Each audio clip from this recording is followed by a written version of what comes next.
in yet another unfortunate suicide reported from an IIT. An IIT Madras student has been found dead in a hostel room. Now, the police suspect that it is a case of suicide. It could be a case of suicide.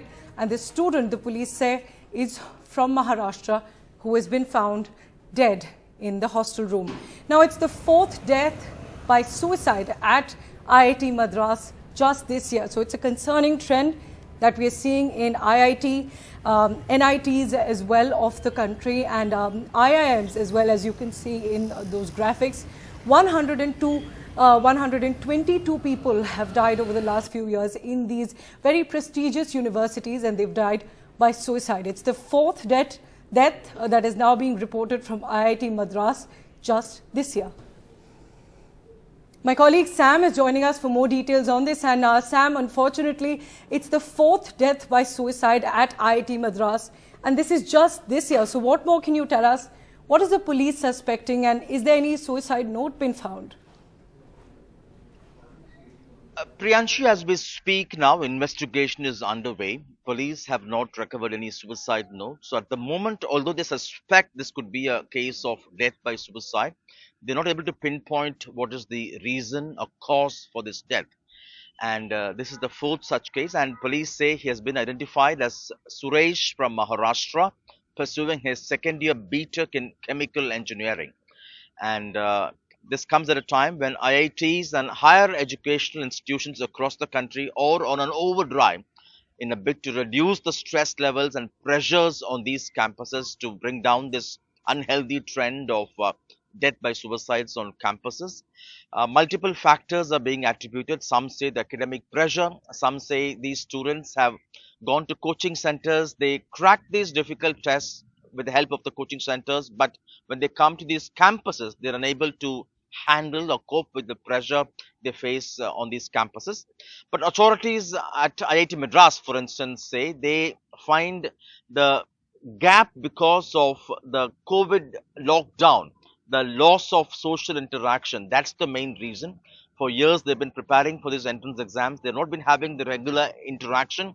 And during the lockdown time, a batch of students over the last 2 years have been completely deprived of social interaction.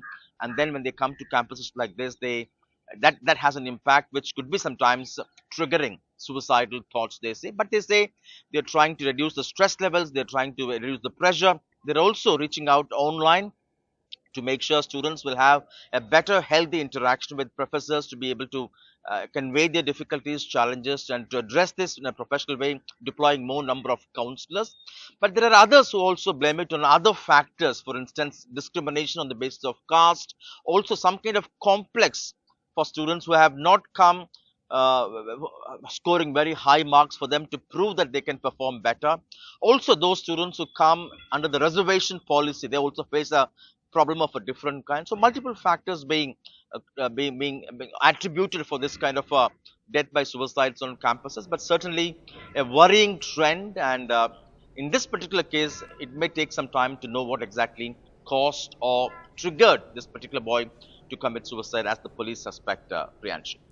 Right. Sam, as you pointed out, that the police are yet to find any suicide note, if at all, in this case. But of course, till now, they suspect that it could be a death by suicide. And Sam, while you've of course talked about how these cases have been rising, it is a concerning trend that we are seeing for the last few years. And if we just talk about IIT Madras, it's of course one of the most prestigious institutes in the entire country.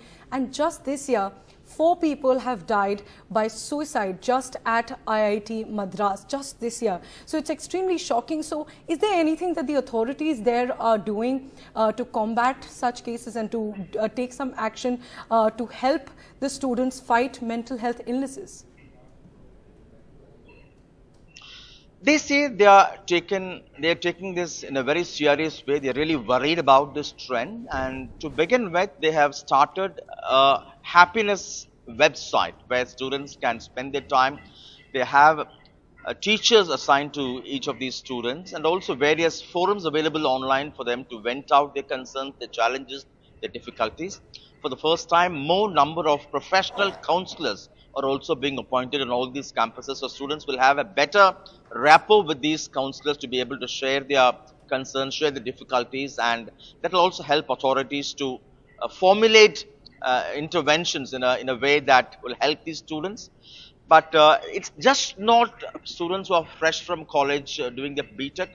The last case of suicide in IIT Madras was a PhD scholar who had left a message on his phone saying that I'm not good. We don't know what exactly provoked him to leave that message, what exactly provoked him to kill himself hours after he left his classroom or he left his campus. He had committed suicide at his private apartment outside the IIT Madras campus. So this has become a worrying trend, a matter of serious concern for academicians and for all the higher education institutions. Only a few days ago, IITs in particular across the country had launched this particular intervention to make sure they'll consciously reach out to students, research scholars to make sure their stress levels, their concerns are addressed, and they'll be able to have a better rapport to help counselors understand their challenges and difficulties so that they'll be able to really avert and attend to these worrying suicidal thoughts if at all they report on campuses, Priyanshi. Right, Sam, thanks very much for joining us for those details. Sam was joining us from Tamil Nadu, and now we also have Uma Sudhir, who's been tracking the recent suicides that we've seen at IITs and other prestigious universities across the country as well. And Uma, it's extremely shocking that another IIT Madras student has been found dead in a hostel room. And it's not just IIT, but we've seen such cases happening in NITs and IIMs of the country as well, but the trend that we're seeing in IITs is extremely concerning. So while Sam has pointed out that there are certain steps that the authorities in these universities are taking, but despite that, the cases are still continuing. Yes, indeed. This has come in a week when, in fact, the IIT Council had met on mental health and on zero tolerance, and then they had spoken about the kind of measures that need to be taken. And when NDTV, in fact, NDTV's Vedant had spoken to students, they had spoken about the fear of judgment and, on mental health issues, and also that the fear of rejection is something that they are all coping with, and counselors are overburdened, is what they said. And rise in mental health issues has been more post the pandemic, and they pointed out that the pressure is not just academic, but the pressure to fit in as well, because we have also been reporting that among the suicides, in fact, the percentage of suicides among the students who are coming from the backward sections is much higher, and the students have also reported that they have, in fact, been mocked for coming in on the basis of reservation, that they are not fit to be there, that they are made to feel that they don't belong there and yet have bagged seats because of some kind of a quota system. We saw this even in the case of Solanki from IIT Bombay, who had come in from Gujarat, and that very tragic case where he had, in fact, jumped off the hostel as well. But what the Dean of IIT Council had, in fact, told NDTV was also that we are striving towards 24/7 individualized attention to mental redress, and also the priority to get the indications very early. In fact, we had also heard Mr. Dharmendra Pradhan talk about, the IIT Council must make entry and multiple entry and exit points so that people who do feel that they are not able to cope are able to go out and talk, come back whenever they need. So these are measures, systemic measures that the IITs seem to be thinking about. They are talking about support groups within these kind of campuses, and to be able to try and ensure that there is zero tolerance for any kind of a discrimination, and also that there should be specific focus, in fact, not just on people from backward communities, those with different abilities, and also those from, say, the LGBTQ community, so that there is no discrimination at all, and to mainstream all these kind of issues that are there, so that these are not things that are just swept under the carpet, and people are talking and discussing about them, so that people who face differences are able to come out and talk about them with their faculty and with their co-students and bring it to the light of these counselors as well. So while all these measures are being done, and the IITs are talking about mainstreaming the three-pronged approach, which is sensitization, awareness, and mainstreaming of the differences, and they are pointing out that the onus would lie not just on the teachers and parents, but also on the administration. So while we are talking about all these measures, the fact that one more suicide gets reported is a straight indicator that it is not reaching the students who need it most. Back to you.